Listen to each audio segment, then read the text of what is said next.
Bonjour mes chers abonnés, encore une fois une bonne année si je ne vous l'ai pas encore dit. Oui, donc article 115. Incroyable, hein? Et on continue parce que vous continuez à lire. Donc jusqu'à ce que vous continuez à lire, je continue.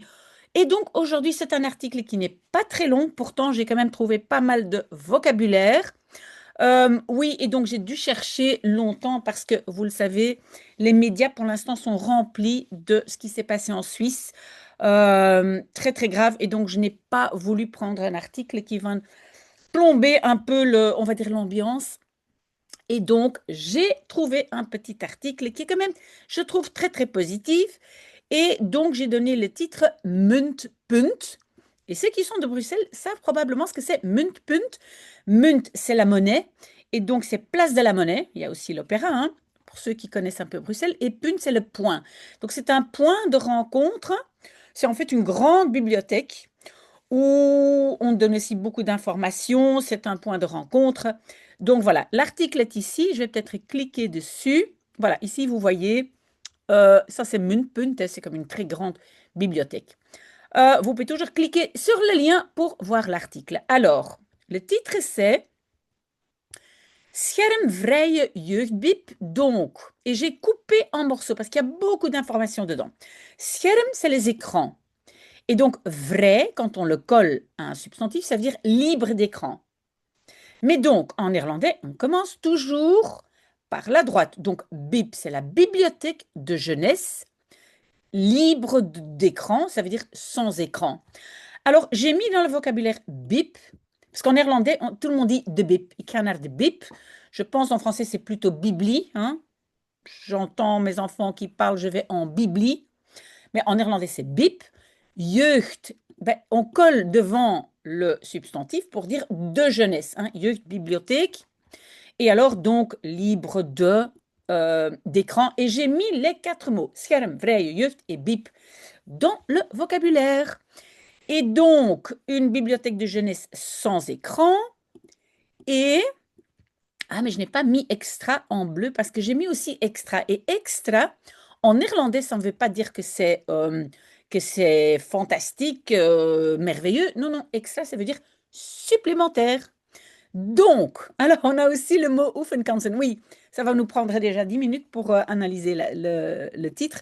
Mais donc, kansen, oui, on peut dire des chances, mais ici je dirais plutôt des opportunités de s'entraîner, hein, oefenen, hein, supplémentaires. Et à quoi est-ce qu'on va s'entraîner? Au néerlandais, parce qu'on veut s'entraîner, on veut que les gens à Bruxelles parlent plus le néerlandais à partir de 2026. Et donc, j'ai déjà dit Muntpunt ce que c'est. Donc, à cet endroit. J'espère que c'est clair. Alors, peut-être agrandir un tout petit peu. Le ministre bruxellois, oui, et Brussels, mais je l'ai mis en bleu plus loin là. Je veux aussi, j'ai aussi mis dans le vocabulaire. Pourquoi? Parce que la ville de Bruxelles, ça, ce n'est pas Brussels. Non, en anglais, on dit Brussels. Mais Bruxelles, en néerlandais, c'est Brussel. Alors, Brussels, c'est l'adjectif de Bruxelles. Donc, le ministre de Bruxelles, Sieltje van Achter, et membre du collège VGC, c'est Vlaams Gemeenschapscomité, hein, le comité de la communauté flamande, qui s'appelle Hans Persoons. On, ces deux-là, on, et puis, et ça c'est intéressant pour le vocabulaire, een overeenkomst afsluiten. Ça veut dire conclure un accord. Donc, on conclut un accord de collaboration. Samenwerkingsovereenkomst. Ça c'est pas un long mot, c'est la spécialité des Flamands. Donc, un accord de samenwerking, de collaboration, un nouvel accord de collaboration avec donc Muntpunt pour la période 2026-2030.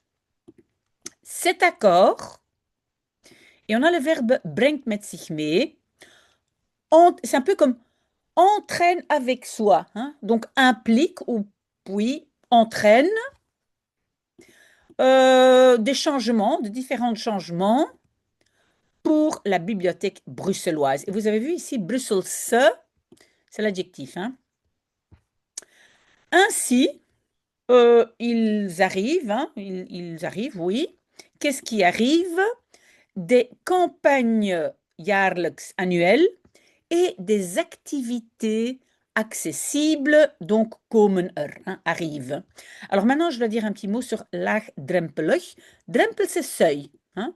C'est un seuil bas, des activités de seuil bas. Mais ça veut dire très accessible, hein. Tout le monde, on peut juste entrer, participer, voilà. Que les Bruxellois, non, les activités qui doivent aanzetten, inciter les Bruxellois à lire plus. Ça, c'est le but, lire plus.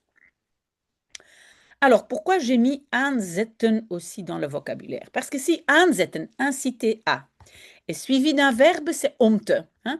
Aanzetten om te lezen. Mais si c'est inciter à et puis un substantif, par exemple, inciter à la haine, là, c'est aanzetten tot. Hein? Aanzetten tot haat. Donc, j'ai mis les deux dans le vocabulaire. À côté de cela, Muntpunt implante des clubs de lecture et des événements pour adultes, enfants et jeunes. La bibliothèque de jeunesse devient, en plus de cela, une zone sans écran, hein, scherm vrai. Hein. Vrai, vous le savez maintenant, c'est sans ou libre de. Avec l'accent clair, duidelijk, sur lezen, lire, et er komen, donc qu'est-ce qui va komen, qu'est-ce qui va arriver? Des endroits de lecture extra supplémentaires. Vous voyez, donc extra, ça ne veut pas dire « Ouah, c'est extra ». Non, non, non, extra, c'est supplémentaire. Dans toute la bibliothèque, donc beaucoup plus d'endroits pour lire. Aussi l'offre de oefenen, de s'entraîner, de faire des exercices, s'exercer, on peut dire, hein, en irlandais. Donc cette offre devient verder uitgebreid, élaboré ou étendu plus, hein, verder. Donc le mot uitgebreid, j'ai mis aussi. Hein. On peut dire, on a un grand choix, een uitgebreide keuze, hein, un choix, oui, élargi, étendu, si on veut. Donc, Muntpunt veut, avec cela, bereiken, atteindre. Et cette construction, vous la connaissez déjà, zowel papapam als, donc autant les vieux bruxellois que les jeunes enfants. Pour ce dernier groupe, donc les enfants, une offre de vacances spécifique, komt er, hein, arrive, ou y arrive. Le er, c'est un peu comme y arrive. Sous le nom de NL Lab. Alors, avec le Totaalplan, oui, Totaalplan, c'est aussi un plan pour avoir plus de néerlandais à Bruxelles. Donc, avec le Totaalplan Nederlands, nous donnons le néerlandais à Bruxelles et puis, très intéressant, een stevige duw in de rug. Dans le vocabulaire, j'ai mis l'expression een duwtje in de rug geven. Parce que normalement, on parle de duwtje, un petit coup de pouce. En français, on dit un coup de pouce. En néerlandais, on dit un coup dans le dos. Mais ici, c'est pas duwtje, c'est pas un petit coup de pouce, c'est een stevige. Un coup de pouce stevig, solide dans le dos. D'accord? Grâce à cette collaboration, Muntpunt reçoit ou obtient, peut-être c'est mieux, un rôle clair. Maken, rendre, vous le savez, maken peut être faire, mais aussi rendre, transformer, hein, rend le néerlandais encore plus visible, plus attrayant et plus accessible. Alors pourquoi est-ce que j'ai mis les trois mots dedans?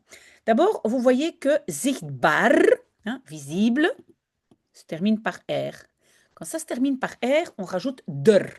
Hein, duurder, zichtbaarder. Ça, c'est une première chose. En plus, vous devez absolument vous débarrasser de meer. Hein. Trop de francophones disent tout le temps meer. Meer zichtbaar, meer aantrekkelijk, meer toegankelijk. Mais en néerlandais, c'est beaucoup plus courant, comme en anglais, d'utiliser le vrai comparatif et donc rajouter er ou der. Hein.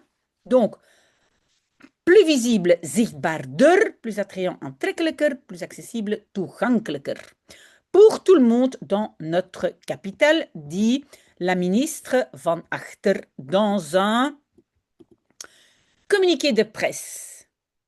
Alors, le mot de base, c'est bericht, hein, le message de presse, on va dire. Est-ce que persbericht, c'est de ou het? Oui, c'est het. Pourquoi? Le mot de base, c'est bericht, 2 syllabes, dont le premier syllabe est be, ver ou ge. Donc, c'est het bericht. Donc, het persbericht. Pas mal, hein? Voilà, on est déjà presque fini. Donc, l'accord de collaboration nouveau, le nouvel accord de collaboration, rend Muntpunt à nouveau une vraie bibliothèque de ville qui, et puis on a zich verankeren. Zich verankeren, c'est vraiment s'ancrer, qui s'ancre encore plus dans la capitale. Et puis on a vult aan, hein, ajoute, VGC, membre de collège, Madame Persons. Ok, ce n'était pas très très long, mais on a quand même pas mal de vocabulaire. Hein. Écran, scherm, c'est important. Vrij van. Ok, tout ça, j'ai expliqué. Alors ça, oui, donc, et comme j'ai dit aussi dans mes shorts, hein, dans les petites vidéos que je fais tous les jours, on doit de plus en plus savoir quel verbe va avec quel substantif. Ici, c'est un overeenkomst afsluiten. C'est un peu comme en français, conclure un accord. On ne va pas dire faire un accord. On peut le dire, c'est pas si joli que ça. Il y a des verbes qui vont forcément avec un substantif. Ça va? Le reste, je pense que ça va. Ah, ici, vous voyez ici? Aanzetten om te, c'est pour un verbe. Mais aanzetten tot, ça c'est quand il y a un substantif. Hein? Aanzetten tot haat, inciter à la haine, ça c'est tot. Extra, attention, ça ne veut pas dire extra super, non, ça veut dire supplémentaire. Voilà, un duwtje. Voilà, moi j'ai mis un duwtje in de rug. Ça c'est l'expression normale, un coup de pouce. Alors que dans l'article, il y avait un stevige duw in de rug. Ils ont voulu utiliser cette expression. Alors, les 3 comparatifs et persbericht zich verankeren. Voilà, on a déjà fini. Bon, donc vous n'oubliez pas, si vous avez des suggestions, des sujets que vous aimez bien, je peux toujours en parler. Et si vraiment vous avez envie de faire plus d'actualité dans le sens, par exemple, vous voulez maintenant parler de ce qui s'est passé en Suisse, etc., moi, je veux bien le faire, mais je vous demande votre opinion parce que je ne veux pas non plus, je veux quand même garder un certain optimisme, n'est-ce pas? Voilà. Très, très bon dimanche et peut-être à tout à l'heure. Au revoir.